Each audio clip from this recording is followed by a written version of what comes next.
Magiging malaki ang epekto sa produksyon ng isda ng pagkasira ng dalawang bahura na nasa teritoryong sakop ng Pilipinas sa West Philippine Sea ayon sa marine scientist na si Giovanni De Jesus.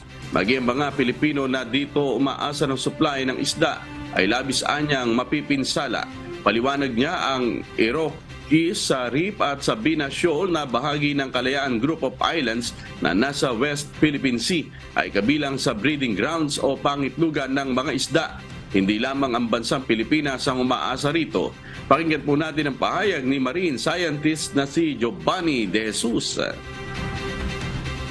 So may mga pag-aaral na yung Kalayaan Island Group, yung West Philippine Sea, source at sink siya ng larvae, ng mga binhi ng corals at ng isda sa Palawan, sa ibang side ng Pilipinas, at maski sa ibang bansa within the South China Sea, like China, Vietnam. So kung nawala to, kumbaga wala na magsosource. Malaki rin anya ang posibilidad na hindi na muling tumubo ang mga nasirang corals dahil tila kinayod na anya ang seabed ng mga bahura.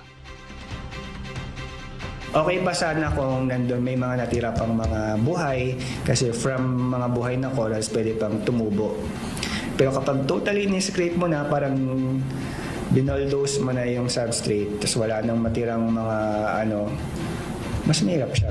Baka nga hindi natin makita yung makarecover pa siya.